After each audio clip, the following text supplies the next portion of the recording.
When I was 20 years old, I lived in a very small one-bedroom apartment that I'd moved into when I turned 18.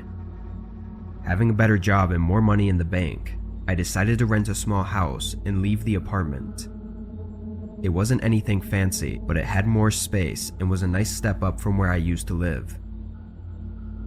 The only thing I didn't account for was that everything looked off once I set it up.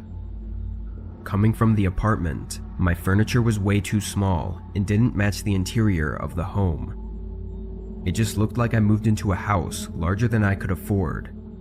So, over the next couple months, I saved up more money and put it aside to buy new furniture.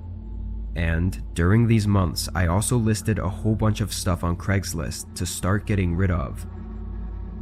Aside from the couch and a couple other things, I listed most of the dressers, storage shelves, and other large furnishings for free. I didn't care about getting paid, so long as they were able to help me haul it out of my house. I sold and gave away most of the items until only 2 things were left: my old bedroom dresser and a nightstand, which nobody seemed to want. After a month though, someone finally contacted me about them. They asked if both of them were still available and if they were actually free. I said yes to both, and we agreed on a date for pickup. On that day, I didn't get home from work until an hour before the time they were supposed to come. But when I pulled up to my house, there was a truck in the driveway. I went up beside them and looked in the window, but nobody was inside. I opened the garage and parked, then went back outside to further inspect the random truck in my driveway. When I looked this time though, someone was in the car.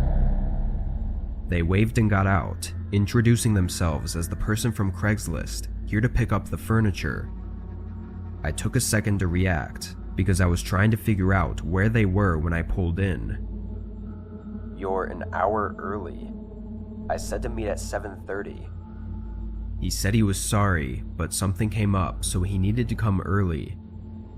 I still didn't understand why he didn't text me before coming unannounced, but since he was here, I showed him inside. He looked at the items for a second and said he'd take them. I helped him haul out the large dresser and put it in his truck bed. We went back in for the nightstand, but as he picked it up, a shuffling sound came from downstairs, followed by a quiet thump. I looked down the staircase, then back at the man, who was now looking at me in a very unsettling way. "Everything okay?" he said in a very monotone voice. I hesitantly nodded and walked downstairs, showing him out. I closed the door behind him and watched out the window to make sure that he left. That whole interaction was very odd from beginning to end, but what I found after was horrifying. Later that night, I saw a small streak on the wall just outside one of the downstairs closets, like someone had brushed against it. I looked around some more, finding very faint shoe prints inside the closet. Someone had clearly been hiding in there. I put 2 and 2 together, and I was pretty sure there was another person in my house along with the man. They broke in before I got home from work, and when they heard me pulling into the driveway, one of them hid in the closet while the other went back to the car. The shuffling sound I heard toward the end was likely the other person leaving the closet. I had the police do what they could, but the 2 men seemed to cover up their tracks. I gave them descriptions of the one man I saw and the truck he was driving, but that was that. It was a terrible experience, and after that, I only used Craigslist when I could avoid meeting at my house. Otherwise, I would just donate things or buy stuff off eBay. It feels like nowadays, anyone can do anything and get away with it so easily as long as they plan ahead.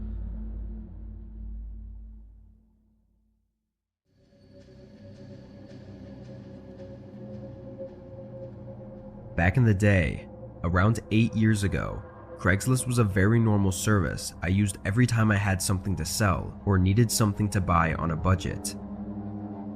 I lived in a nice town and was mostly okay with meeting new people and doing a quick exchange. At the time, I was looking for a treadmill or an elliptical. Both of these were really expensive to buy new, but used ones in good condition were often sold on Craigslist, sometimes for just a couple $100.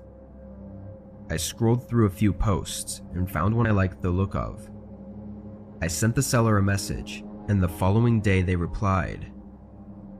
The seller, Mike, assured me the treadmill was in like-new condition, and we arranged to meet later that day.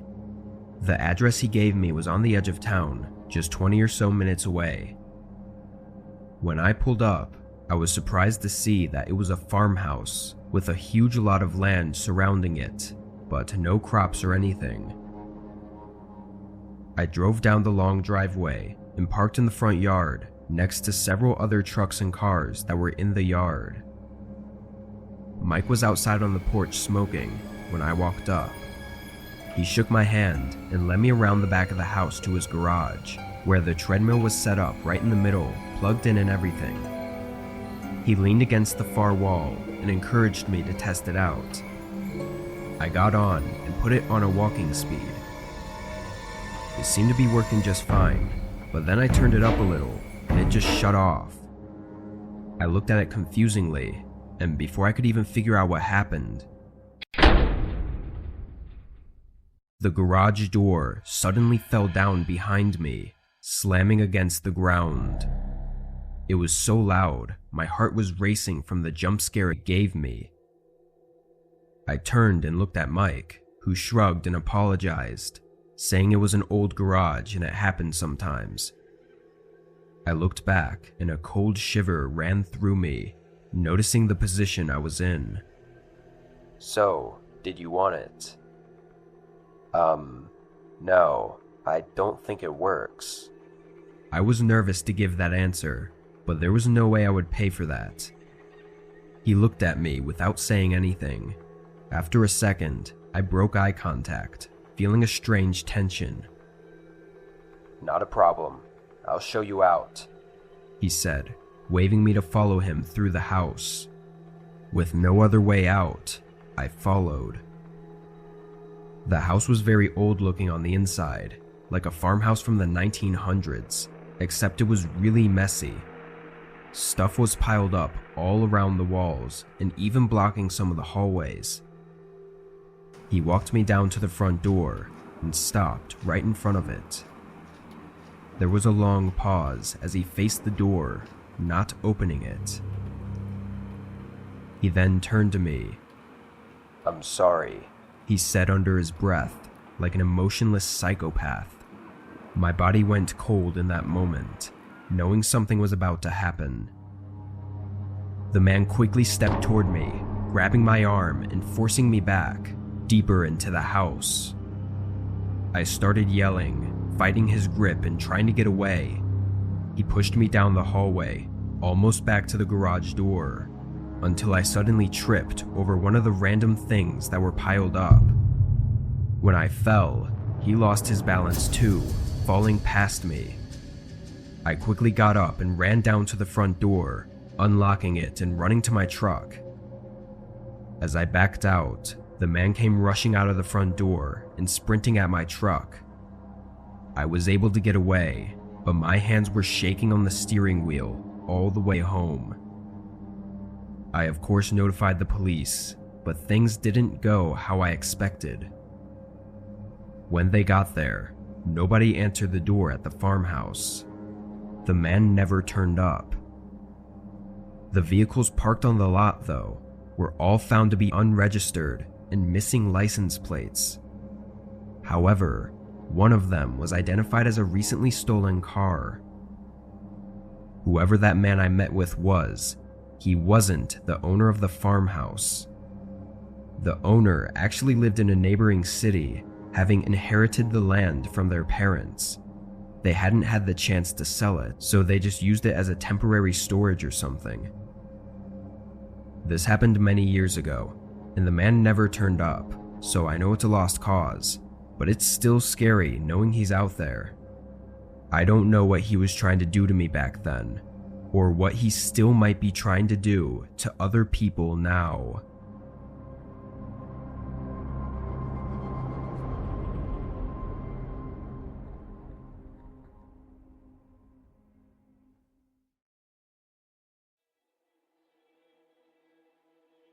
I had heard warnings before about using Craigslist, people getting scammed, robbed, or even worse, but I was desperate.